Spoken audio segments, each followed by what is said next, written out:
So hello learners, welcome back to the channel. So guys, इस video में हम लोग डिस्कस करने वाले हैं अपने क्लास 12 बिजनेस स्टडीज़ का चैप्टर नंबर 1 जो कि है nature and significant of management. अगले इसको 5 मिनट में हम लोग कंप्लीट करने वाले हैं। So let's start. सबसे पहले बात करते हैं कि मैनेजमेंट कैसे करते हैं। देखो, मैनेजमेंट एक ऐसा प्रोसेस है जिसके थ्रू हम लोग दूसरों से काम करवाते हैं इस एम को लेकर के कि हमारा गोल इफेक्टिवली और एफिशिएंटली अचीव हो जाए। इफेक्टिवली मतलब कि ऑन टाइम, एफिशिएंटली मतलब कि कम से कम कॉस्ट में। अब इसको बात करते हैं कि प्रोसेस क्यों कहा गया है। इसको प्रोसेस इसलिए कहा गया है क्योंकि यहाँ पे सीरीज ऑफ फंक्शंस परफॉर्म होते हैं एक के बाद एक, such as planning, organising, staffing, directing and controlling. इसीलिए इसको प्रोसेस कहा जाए। इफेक्टिवनेस इसको इसलिए कहा गया है क्योंकि यहाँ पे ऑन टाइम मतलब कि कंप्लीशन ऑफ टास्क हो रहा है। इसके बाद एफिशिएंसी इसको इसलिए कहा गया क्योंकि यहाँ पे कम से कम कॉस्ट में हमारा टास्क कंप्लीट हो रहा है। अब बात कर लेते हैं इसके वो फीचर्स की या फिर कैरेक्टरिस्टिक्स की। सबसे पहला फीचर है इसका मैनेजमेंट से गोल ओरिएंटेड प्रोसेस। देखो, अगर गोल रहेगा तभी मैनेजमेंट फॉलो होगा। मैनेजमेंट को वो गोल को बेस रख के ही मैनेजमेंट फॉलो किया जाता है। उसके बाद आता है मैनेजमेंट इज परवेसिव, मतलब कि हर लेवल ऑफ ऑर्गेनाइजेशन में लग सकता है, चाहे वो बिग फर्म हो, चाहे स्मॉल फर्म हो, चाहे हॉस्पिटल्स हो, चाहे एनजीओस हो, सब जगह मैनेजमेंट फॉलो होता ही होता है। उसके बाद management is a continuous process. अभी बताया कॉन्टिन्यूस इसलिए क्योंकि यहाँ पे planning, organising, staffing, directing and controlling एक के बाद एक फंक्शन परफॉर्म होता ही रहता है। उसके बाद मैनेजमेंट इज ग्रुप एक्टिविटी। देखो, मैनेजमेंट कोई भी इंसान जो है ऑर्गेनाइजेशन में डिफरेंट एम्प्लॉयज होते हैं, तो वो एक तरह से ग्रुप में काम करते हैं, वो मैनेजमेंट के थ्रू ही पॉसिबल हो पाता है। या फिर हम लोग ये कह सकते हैं कि मैनेजमेंट एक तरह से जितने भी एम्प्लॉयज़ हैं हमारे ऑर्गेनाइजेशन में उनको एफर्ट को इंटीग्रेट करता है कॉमन डायरेक्शन में ताकि ग्रुप गोल्स अचीव हो सके। उसके बाद आता है मैनेजमेंट डायनामिक फंक्शन। जिस ऑर्गेनाइजेशन में हमारा बिजनेस ऑपरेट कर रहा होता है वो बहुत ही चेंज होता रहता है, डायनामिक है, इसीलिए मैनेजमेंट हेल्प करता है उस एनवायरनमेंट में किस तरह से हम लोग अपने बिजनेस को अडाप्ट करें, इसलिए इसको डायनामिक फंक्शन कहा गया। मैनेजमेंट इज इंटेंजिबल, मतलब मैनेजमेंट को हम लोग सिर्फ फील कर सकते हैं, छू नहीं सकते हैं, देख नहीं सकते हैं। उसके बाद आता है management is a multi dimensional. इसमें आता है मैनेजमेंट ऑफ वर्क। यहाँ पे मैनेजमेंट ऑफ वर्क में मैनेजमेंट ये मेक श्योर करता है कि उसका वर्क इफेक्टिवली और एफिशिएंटली अचीव हो रहा है। मैनेजमेंट ऑफ पीपल में जितने भी हमारे एम्प्लॉयज़ हैं उनके स्ट्रेंथ को प्रायोरिटी दे के उनके वीकनेसेस को इररिलेवेंट मानना ताकि गोल इजीली अचीव हो सके। उसके बाद आता है management of operation. Management of operation basically वो साइकिल है जहाँ पे पूरा गुड्स को ला के फिनिश्ड गुड्स में कन्वर्ट किया जाता है। तो एक तरह से मिक्सचर होता है management of work, management of people में, जिसमें हम लोग ये डिसाइड करते हैं कि कौन सा वर्क कौन करे। तो गाइस, अगला टॉपिक है हमारा ऑब्जेक्टिव्स ऑफ मैनेजमेंट। इसमें सबसे पहला ऑब्जेक्टिव आता है ऑर्गेनाइजेशनल ऑब्जेक्टिव। ये जितने भी ऑब्जेक्टिव्स होते हैं ये बेसिकली ऑर्गेनाइजेशन के बेनिफिट के लिए होते हैं। इसमें सबसे पहला आता है सर्वाइवल। किसी भी ऑर्गेनाइजेशन का सबसे पहला मोटिव यही होता है कि वो किस तरह से कठोर कंपटीशन में सर्वाइव कर जाए। सर्वाइव करने के बाद दूसरा आता है प्रॉफिट। अब जब प्रॉफिट होने लग जाएगा तो उसके बाद ओवर द टाइम उस ऑर्गेनाइजेशन को ग्रोथ देखने को मिल जाएगी, जैसे कि जब उसका नंबर ऑफ एम्प्लॉयज़ बढ़ जाए, नंबर ऑफ ब्रांचेस बढ़ने लग जाएंगी, ये सब लेकिन प्रॉफिट के बाद ही होगा। उसके बाद आता है सोशल ऑब्जेक्टिव। सोशल ऑब्जेक्टिव जितने भी ऑब्जेक्टिव्स होते हैं ये सब सोसाइटी के बेनिफिट के लिए होते हैं। इसमें ऑर्गेनाइजेशन स्टेप लेती है जैसे कि एम्प्लॉयमेंट अपॉर्चुनिटी जनरेट करना और जितने भी प्रोडक्ट्स हैं उनको अच्छे रेट पे देना ताकि हर क्लास ऑफ सोसाइटी उसको अफोर्ड कर सके, और इको फ्रेंडली मेथड का यूज़ करना प्रोडक्शन के लिए। तो ये सब हमारा सोशल में आ जाएगा। उसके बाद आता है पर्सनल ऑब्जेक्टिव या फिर इंडिविजुअल ऑब्जेक्टिव।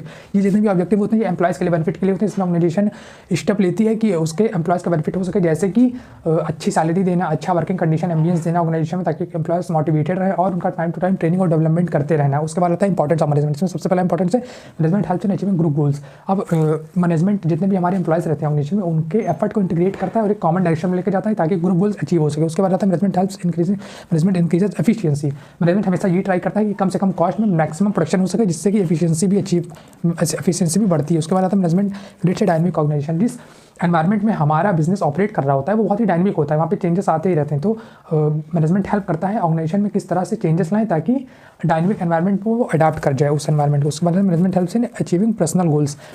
अब देखो, अगर ऑर्गेनाइजेशन हमेशा ये चाहती है कि ज़्यादा प्रोडक्शन हो और एम्प्लॉय चाहते हैं कि उनको ज़्यादा पे किया जाए, तो अगर एम्प्लॉय ज़्यादा प्रोडक्शन करेंगे तो कहीं ना कहीं वो ज़्यादा कमाएंगे जिससे कि उनका पर्सनल ऑब्जेक्टिव भी पूरा होगा और ऑर्गेनाइजेशनल ऑब्जेक्टिव तो पूरा होगा ही होगा।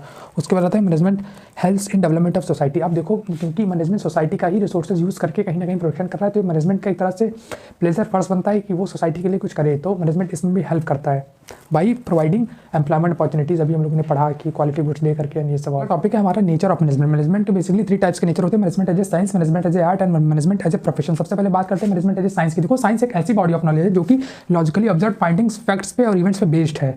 इसका सबसे पहला फीचर है सिस्टमैटिक बॉडी ऑफ नॉलेज। इसमें यह बताया गया है कि साइंस की नॉलेज हम लोग स्पेसिफिक स्टडी मटेरियल से बुक से एक्वायर कर सकते हैं। सिमिलरली मैनेजमेंट का भी हम लोग जो है उसकी नॉलेज एक्वायर कर सकते हैं स्पेसिफिक स्टडी मटेरियल बुक से। तो ये फीचर इसमें प्रेजेंट होता है मैनेजमेंट में भी। दूसरा इसका फीचर है principle based on experimentation. Experimentation इसका मतलब ये है कि जितने भी हमारे साइंटिफिक प्रिंसिपल्स हैं वो रिपीटेड एक्सपेरिमेंट के बाद बनाए गए हैं, मल्टीपल एक्सपेरिमेंट के बाद। सिमिलरली मैनेजमेंट के प्रिंसिपल्स भी रिपीटेड एक्सपेरिमेंट के बाद बनाए गए हैं, पर उनका एप्लीकेशन ह्यूमन बींग्स पे होता है और ह्यूमन मीन्स का बिहेवियर एक्यूरेटली प्रेडिक्ट नहीं किया जा सकता, इसीलिए ये फीचर पार्शली प्रेजेंट है मैनेजमेंट में। तीसरा आता है यूनिवर्सल वैलिडिटी। अब देखो साइंटिफिक प्रिंसिपल्स एक बार बन गए तो मतलब उनका एप्लीकेशन हर जगह हो सकता है, लेकिन management principles according to situation change हो गया, तो ये फीचर इसमें प्रेजेंट नहीं होता है, ये पार्शली प्रेजेंट होता है और ये प्रेजेंट होता ही नहीं है। तीसरा आता है management as a art. Art एक ऐसी सिस्टमेटिक बॉडी ऑफ नॉलेज है जिसमें सिर्फ थ्योरेटिकल नॉलेज ही नहीं, उसमें स्किल होनी चाहिए, क्रिएटिविटी होनी चाहिए परफेक्शनिस्ट बनने के लिए। इसका सबसे पहला फीचर है सिस्टमैटिक बॉडी ऑफ नॉलेज। इसमें यह बताया गया वही सेम चीज़ कि आर्ट की नॉलेज हम लोग एक स्पेसिफिक स्टडी मटेरियल से ले सकते हैं, सिमिलरली मैनेजमेंट का भी हम लोग उसकी नॉलेज स्टडी मटेरियल से ले सकते हैं, तो ये फीचर इसमें प्रेजेंट होता है। दूसरा आता है पर्सनलाइज्ड एप्लीकेशन।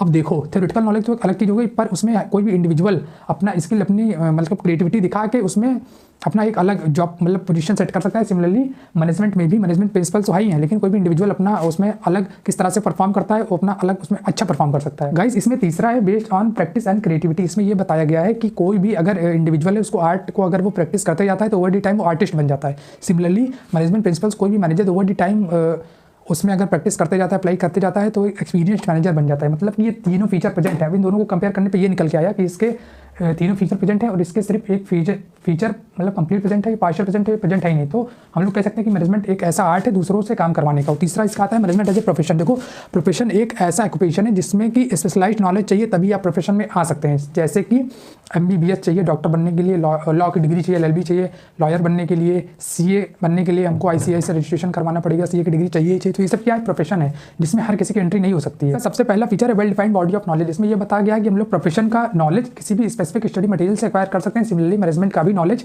मैनेजमेंट बुक से लिया जा सकता है। उसके बाद रिस्ट्रिक्टेड इंटरेस्ट में यह बताया गया कि प्रोफेशन में हर किसी की एंट्री नहीं हो सकती। जैसे कि लॉ एक प्रोफेशन है तो वहाँ पे सिर्फ LLB होल्डर्स को ही एंट्री मिल सकती है। डॉक्टर एक प्रोफेशन है, वहाँ पे MBBS होल्डर्स को ही एंट्री मिल सकती है। पर मैनेजर बनने के लिए ऐसा कोई स्पेसिफिक नहीं है कि आपको ये डिग्री चाहिए आप तभी मैनेजर बन सकते हैं। जैसे कि कई सारी कंपनीज हैं वो MBA होल्डर्स को ही मैनेजर प्रीफर करती हैं, लेकिन ऐसा कंपलसरी नहीं है। तो ये फीचर एक तरह से अभी तक तो नहीं है पर जल्दी ही आ सकता है। उसके बाद है प्रेजेंस ऑफ प्रोफेशनल एसोसिएशन। अब जितने भी हमारे प्रोफेशंस होते हैं उनके प्रोफेशनल बॉडी मतलब एसोसिएशन होती है। जैसे कि लॉयर्स के लिए बार काउंसिल ऑफ इंडिया, ठीक है, और CAs के लिए ICAI, लेकिन ऐसा मैनेजमेंट में अभी तक नहीं देखा गया है, लेकिन आ सकता है। उसके बाद आता है डिस्टेंस ऑफ एथिकल कोड। इसका यहाँ पर ये बताया गया है कि जितने भी हमारे प्रोफेशन होते हैं उनके ऊपर एक फाउंडेशन होता है कि उनको अपने प्रोफेशन के प्रति एथिक्स और इंटीग्रिटी से काम करना है, मतलब कि इंसानियत से काम करना है। उसके बाद आता है सर्विस मोटो।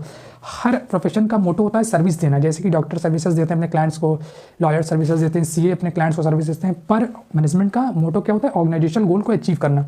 गाइस अगला टॉपिक है हमारा levels of management. Levels of management में सबसे पहला आता है टॉप लेवल मैनेजमेंट। इसमें बेसिकली होते हैं जो सीनियर मोस्ट एग्जीक्यूटिव होते हैं ऑर्गेनाइजेशन के, वो सब आते हैं। जैसे कि CEO हो गए, बोर्ड ऑफ डायरेक्टर्स हो गए, प्रेसिडेंट हो गए, वाइस प्रेसिडेंट हो गए, इन सब आते हैं। इनका मेन काम होता है कि जो ऑर्गेनाइजेशन का ऑब्जेक्टिव है उसको डिटरमाइन करना, प्लान्स एंड पॉलिसीज फॉर्म करना, और जितने भी रिसोर्सेज की रिक्वायरमेंट है कंपनी में उसको अरेंज करना।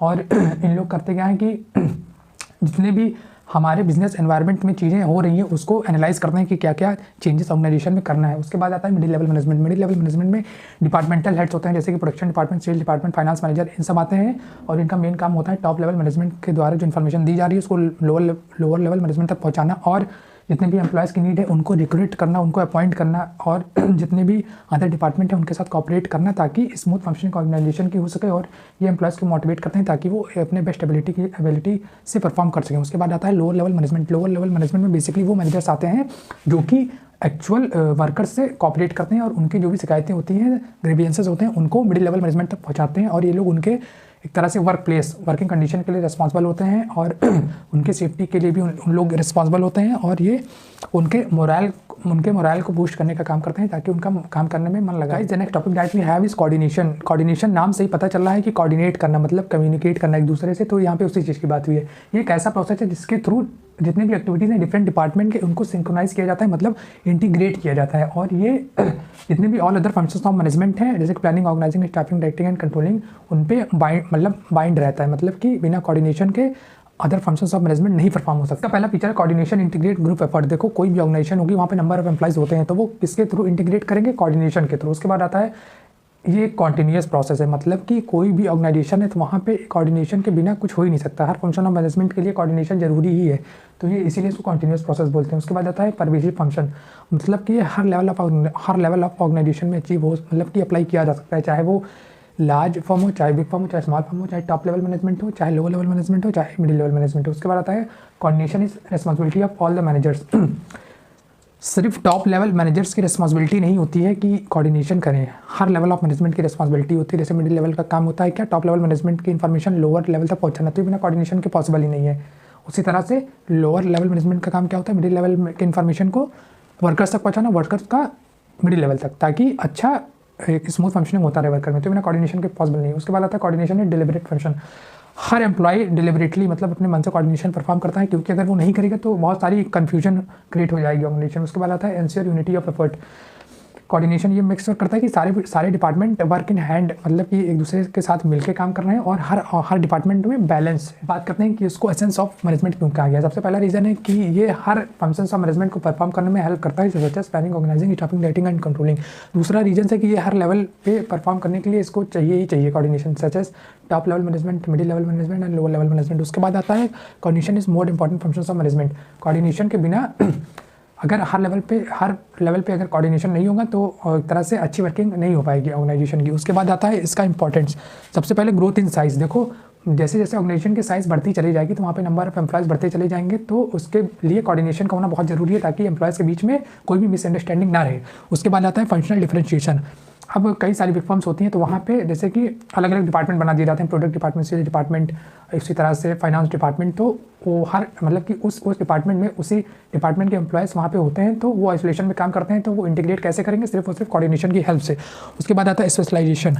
अब देखो जो मॉडर्न फर्म्स होती हैं, लार्ज फर्म होती है, वहाँ पे एक इंडिविजुअल, एक स्पेशलिस्ट होता है, वो उसी पे काम करता है। तो कि कोऑर्डिनेशन वहाँ पे क्यों इसलिए ज़रूरी थी, ताकि उसमें जो डिफरेंट इंडिविजुअल स्पेशलिस्ट काम कर रहे हैं उनके बीच में एटीट्यूड ना डेवलप हो, कोई भी कंफ्यूजन ना डेवलप हो, इसीलिए वहाँ पे इसकी नीड होती है। गाइस लास्ट टॉपिक में है इस फंक्शंस ऑफ मैनेजमेंट। इसके ऊपर तो पूरा चैप्टर ही बेस्ड है। प्लानिंग मतलब एडवांस में डिसाइड करना कि कौन काम कौन करेगा, यही सब। ऑर्गेनाइजिंग में बेसिकली कि एक तरह से क्लासीफाई कर देना काम को, कि कौन किस काम को कौन परफॉर्म करेगा, मैन रिसोर्सेज जितने भी चीज़ें उसको अरेंज कर लेना। उसके बाद स्टाफिंग मतलब कि राइट जॉब पे राइट पर्सन को प्लेस करना। उसके बाद डायरेक्टिंग मतलब कि टाइम टू टाइम जितने भी हमारे एम्प्लॉयज़ उनको मोटिवेट करना, ताकि कोई भी गलती ना हो उनसे। उसके बाद कंट्रोलिंग, प्लान्ड गोल्स को एक्चुअल गोल्स में मेजर करना कि जो हमने सेट किया था वो अचीव हुआ कि नहीं। That's it.